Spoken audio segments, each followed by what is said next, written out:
Para el doctor Jacinto Licea Mendoza, sí podemos aplicar la palabra leyenda. Su rubro, el deporte y la medicina deportiva, pero sobre todo, la formación de talentos en el fútbol americano estudiantil. Su hogar, el Instituto Politécnico Nacional, su consultorio y el estadio. Es el head coach o entrenador más importante que ha tenido México en este deporte. Más de medio siglo en el emparrillado formando talentos, curando jugadores y peleando títulos, porque además es egresado de la Escuela Superior de Medicina. Ganó 4 campeonatos con el Poli Guinda y 5 con las Águilas Blancas. Hasta 2011 seguía siendo entrenador en el Politécnico.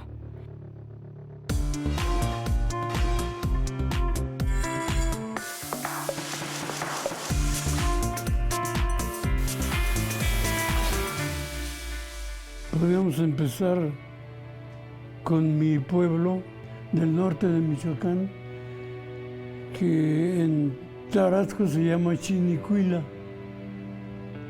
y en español le pusieron Villa Victoria. Era como una familia todo el pueblito, ¿verdad? Lo que era una comunidad real, que lo que afectaba a uno afectaba a la mayoría. O sea, a mí me tocó el final de la Revolución Cristera ahí en el centro de México, Guanajuato, Jalisco, Michoacán. Mi padre era una especie de correo del pueblo, si funcionaba él, de Villa Victoria, o sea, Chinicuila, a Colima. No era partidario de ningún grupo. Permanecía todavía algunas actividades guerrilleras. Entonces, en ese tiempo era gobernador del estado de Michoacán, Lázaro Cárdenas. Él visitó al pueblo con fines de bajar los ánimos, ¿no? Porque sí había batallas realmente entre cristeros y no cristeros. Había un grupo cristero cerca del pueblo de nosotros, ahí en las montañas, pero ellos ya no querían pelear. Además, aparentemente ya lo que pretendían se había logrado. No podían comunicarse fácilmente con el gobierno del estado. Entonces Cárdenas se trasladó a Cualcomán, un pueblo cercano al nuestro, para hacer contacto con los cristeros. En Cualcomán hizo contacto con mi papá y le dijo: oye, tú tienes buena relación con los dos grupos. Necesito que le llegue una carta de indulto al coronel Romo, que era el que manejaba militarmente el grupo rebelde cristero de ahí, de esa zona. Y le dijo él: sí, cómo no, yo lo llevo. Se lo dio. Y yo recuerdo que ahí en el pueblo le decían: no vayas. El que mandaba ahí era un sacerdote, como les dije, extremista. Hizo el viaje, llevaba la carta. Le encontraron la carta para la rendición, de hecho, de los cristos de ahí. Mi padre había sacado a su familia de ahí del pueblo para que no corriera ningún riesgo. Lo llevó a Colima en viajes nocturnos, en las montañas, pero se le olvidó. La carta la hizo perdediza y pues para completar el hecho mandó fusilar a mi papá. Nunca supimos cómo murió, dónde murió. A mi familia y a mí pues nos afectó tremendamente, ¿no? Mi padre era pacifista. Le tocó la desgracia de enfrentar al sacerdote ese que era radical. Él mató mucha gente por allá. Tiempos difíciles para todo el país. Ese fue parte del principio del viaje de la familia para acá, para México. Porque mi papá sí recuerdo que le dijo ahí en la casa a don Lázaro, que era gobernador, Le dijo, mira, voy a llevar la carta y todo, no hay problema. Pero si pasa algo, quiero que te encargues de mi familia. Y no, sí, cómo no. Y nosotros éramos 16 hermanos, 8 del primer matrimonio de mi padre y 8 del segundo, un pequeño ejército. El problema de nosotros era nada junto al problema del país en ese tiempo. Y sobre todo en el campo, la gente sufría mucho. Aquello era una revolución. Una hermana, la mayor de la familia, era maestra rural y ella tuvo chance de hablar con don Lázaro y fue así como pudimos salir del pueblo y llegar a la Ciudad de México. Había un sistema de escuelas que se llamaba Hijos del Ejército. Como 15 escuelas de estas en el país eran internados de primaria. Algunos tenían hasta algo que llamaban en aquel tiempo postprimaria, como una introducción a la secundaria. A mi madre le dio un trabajo el Cárdenas en una de las escuelas Hijos del Ejército, como maestra de taller de sastrería y costura. La ropa la hacían los alumnos. En el taller de sastrería éramos 1,500 alumnos. Semimilitarizada la escuela. Fue un experimento muy interesante, que en esta escuela se aplicó un combinado de cómo funcionaban las escuelas en Europa en ese tiempo. Muy bueno, pero desafortunadamente, cuando salió Cárdenas, lo desaparecieron totalmente. Aunque no dominemos el tema de fútbol americano, es casi seguro que hemos escuchado hablar de él en alguna conversación. Y si no, aquí les presentamos esta entrevista a propósito de celebrar sus 101 años de edad, de los cuales 65 años los lleva trabajando en este campo, de 120 yardas de largo y 53 de ancho.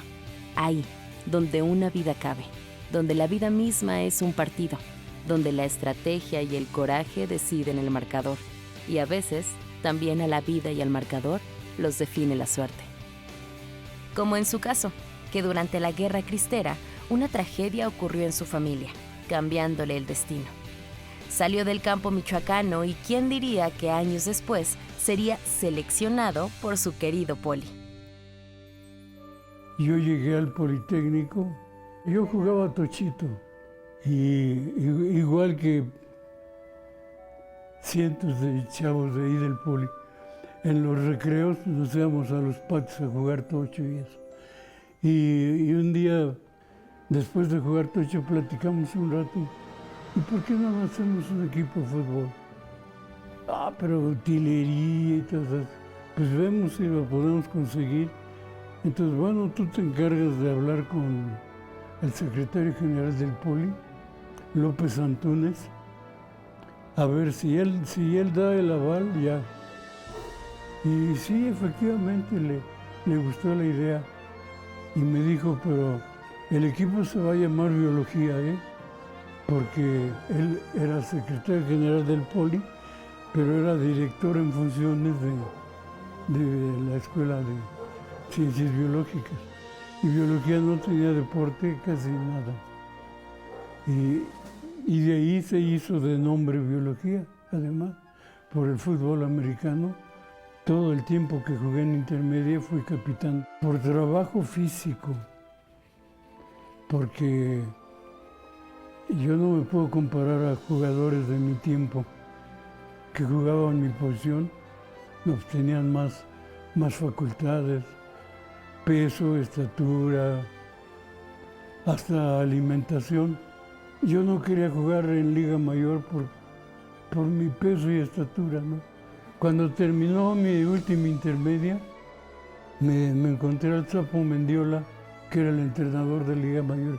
Yo lo buscaba porque él me orientaba, yo entrenaba equipos de niños. Me dice, oye, tú ya terminaste la intermedia. ¿cuándo te presentas a las prácticas de mayor? Le dije, yo pues, con este cuerpo de perro que tengo, no, de tackle, pesaba yo 60 kilos en liga intermedia. Su gran mentor, Salvador Sapo Mendiola. Todos los mentores tuvieron el propio. Como jugador aprendió a seguir instrucciones del coach y después, él como coach, pretendía que eso mismo sucediera, lo cual logró con la firmeza de su carácter. Y él fue el que me animó, vente a entrenar, ya veremos después. Pues no, Sapo, yo para Liga Mayor, de los cuerpotes de la línea, había gente muy grande y no había límite de tiempo para jugar en Liga Mayor. Entonces había jugadores que tenían jugando ahí 10 años en Liga Mayor, en el mismo equipo. Pues ya eran grupos muy cerrados, ¿no? Muy difíciles. Aparte de que pues, ellos tenían su interés de seguir jugando y lo defendían a como diera lugar. Aquellos equipos eran grandes, muy fuertes, muy buenos jugadores. No veía yo qué podía yo hacer ahí. Y me presenté a entrenar a Liga Mayor y entrenaba yo muy bien. Yo tenía buena condición física y era rápido. Eso fue lo que me salvó la vida. La perseverancia, ¿verdad? Eso me ayudó mucho. Yo me mentalicé, yo tenía la seguridad de que no tenía la calidad de los otros jugadores. Lo que yo hice cuando jugaba desde juvenil, entrenar lo mejor posible, seguir las instrucciones lo mejor que pudiera. Y no era fácil, pero tuve mucha suerte porque llegué a estar en primer equipo de Liga Mayor. Hubo un campeonato en que no nos fue muy bien. El doctor Licea tomó cada oportunidad que le dio la vida y la capitalizó como pocos. En 1945 comenzó su carrera de entrenador ya estando en la Liga Mayor, gracias a un buen amigo, Andrés Barrientos, el Dientón, quien le pidió cubrirlo mientras él salía del país. La suerte le sonrió. Andrés ya no regresó y él se quedó en su lugar. El primer campeonato que ganó como entrenador fue en 1973 y el último en 1992. A sus más de 100 años se nota toda la lucidez, calma y experiencia en sus palabras. Hay temas de los que prefiere hablar y otros de los que mejor no. El doctor es, ante todo, un hombre humilde y sabio. Sabe que hablar bien de uno mismo es difícil y que no le toca, no le agrada. Siempre fue un líder, pero eso lo podemos decir los demás. Hubo problemas en el poli, quitaron al Sapito Mendiola, que era el entrenador de Liga Mayor, y se quedó sin entrenador el poli. Entonces había varios grupos, ¿no? Como siempre. Hubo una rebelión dentro del equipo y pues de hecho lo corrieron, pero ¿a quién traían? Algunos de los jugadores de Mayor tenían relación con los del Colegio Tepeyac, el Colegio Guadalupe, ¿verdad? Y supieron que del hambre y eso, entonces hicieron la conexión de ellos. Y fue así como llegó Lambert al poli. Él estaba aquí en México desde unos años antes. Todo el equipo de Liga Mayor lo aceptó muy bien, tuvo bastante éxito. Yo creo que hubiera hecho cosas mucho mejor todavía para el poli que lo que él hizo en aquel tiempo, pero no fue posible. A mí me tocó traerlo la segunda vez. Me hablaron jugadores de Liga Mayor, tuvimos una junta, no te invitamos. Le dije, sí, ya sé que no me invitaron. Decidimos que Sapo Mendiola sale del equipo. Y decidimos esto y esto y esto otro. Y también decidimos que tú fueras a Estados Unidos hablar con Lambert, que tú tienes buena relación con Lambert. Dice, bueno, ¿y qué más decidieron? Okay. Hay que saberlo. Fue una historia curiosa. Después lo involucraron en la política interna del Poli, pues ya ahí ya la cosa cambia mucho, ¿verdad? Y Lambert tuvo que regresar a Estados Unidos, lo regresaron, y entendía su posición aquí en México. Y él quería mucho al Politécnico y al equipo. Entonces él no quería perjudicar en nada al fútbol del Poli. Situaciones difíciles y nunca me he achicado mucho. Sobre todo que me gusta el deporte de grupo, es un deporte muy bueno para guiar a los jóvenes a mejorar su estima, la de sus compañeros, a valorarlos, enseña colaboración, sacrificarse un poco por los demás, que es muy difícil, ¿verdad?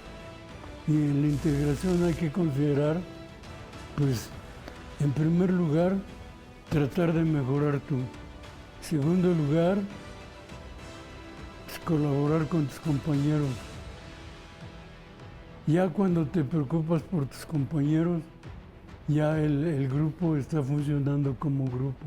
El fútbol actual no es igual que el de cuando yo jugaba, para nada, pero yo entiendo que se debe al cambio que va sufriendo el mundo. Estricto sí. La disciplina tiene que ser algo consciente, algo que debe entender el jugador. Tengo que comportarme así porque esto va a ayudar a mi gente, a mí mismo. Que no haga bien su trabajo, va para afuera inmediatamente.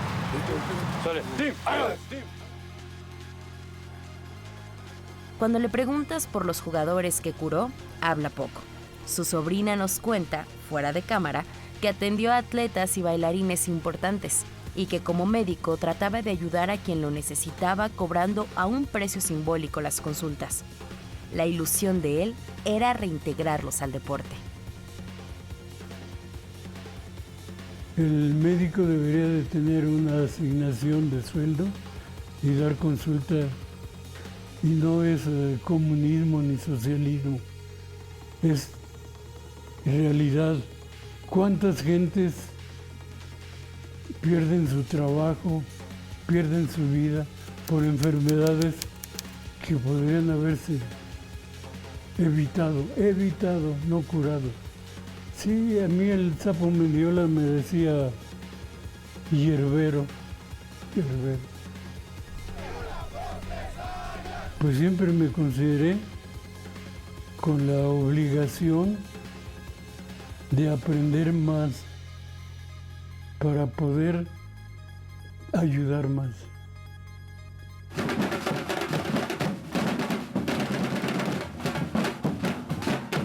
Si hubiera podido, ¿verdad?, promover la práctica deportiva, sobre todo la masiva, empezando con la gimnasia. A mí se me hace difícil de creer a veces los ataques al deporte.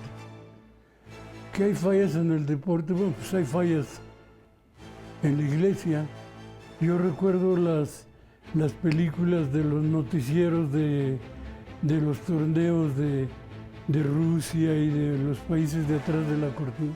Eran espectaculares, era asombroso ver cómo han avanzado tanto. Pues avanzaron por el trabajo de grupo y bien planificado, ¿verdad? De niños haciendo deporte desde chiquiticos. Desde luego que también les daban de comer. De aquí tenemos atletas de profesional, digo educativamente hablando, atletas que empiezan a practicar cuando están estudiando ya en facultad. Llegué a tener contacto y buen trato, ¿verdad?, de ahí del Poli. Es loco, eso no podemos hacerlo aquí, porque en el deporte, por ejemplo, el niño aprende que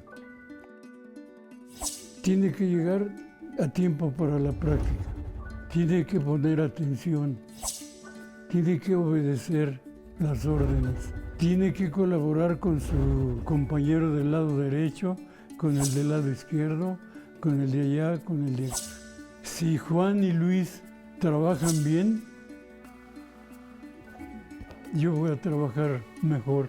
Es la importancia del trabajo, del deporte de grupo. Trascendental, que es que tú como persona mejores desde niño. Pretendimos hacerlo, creo que en gran parte lo logramos. Todavía llegan jugadores que yo entrené hace 30 años o 40 años a darme las gracias por lo que platicábamos y esas cosas, ¿verdad? La forma como trabajábamos. Te repito, es la virtud del deporte de conjunto. Tuve la suerte de lograrlo junto con la gente que trabajaba conmigo, con mis ayudantes. Es muy difícil avanzar, hacer avanzar un pueblo que no tenga conciencia de sí mismo. Estoy hablando del deporte, de la práctica deportiva, no de los juegos de Poliuniversidad y América, Cruz Azul, no. Conocerte a ti mismo, conocer tus posibilidades, conocer las posibilidades de tus compañeros. Si eso sucede, y sucede en todo el equipo, ese equipo, aunque sea despreciable a simple vista, va a ser un equipo muy peligroso, mucho. Yo recuerdo un equipo que tuve, Medicina Rural, y debutó en intermedia, promedio de peso de 60 kilos para fútbol americano intermedio. Y empatamos un juego, todos los demás ganados. Y eso se debió precisamente cuando hay conciencia de tu responsabilidad. Nos animamos a preguntarle al doctor Jacinto Licea qué hubiera hecho diferente en la etapa dorada del fútbol americano estudiantil, o cuando se robaban los talentos las universidades privadas. Cuando empezó a recordar la supuesta rivalidad, atinó a pasar a la reflexión profunda sobre el papel del deporte en la vida y la sociedad. Lo que a él le gustaba del fútbol americano era un buen juego aéreo, pero también le interesaba el papel decisivo y formador del deporte.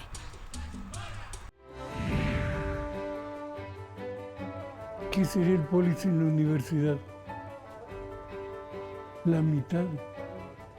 Igual del otro lado. No es el destino, es lo que nosotros hicimos.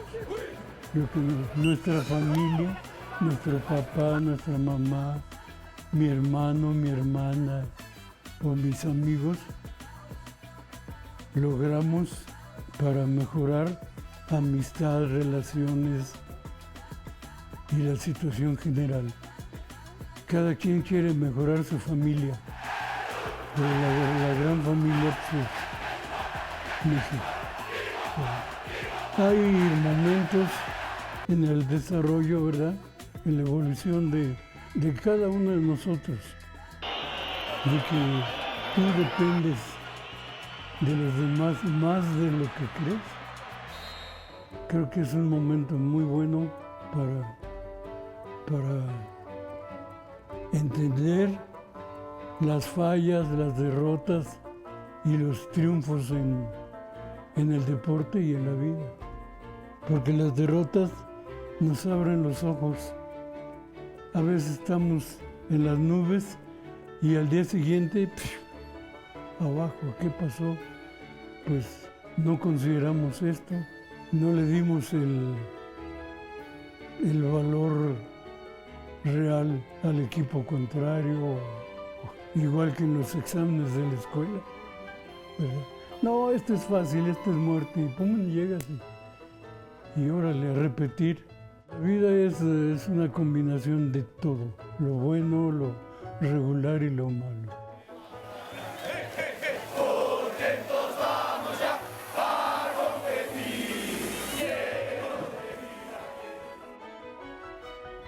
¿Qué sientes? Si tomas conciencia de la realidad, es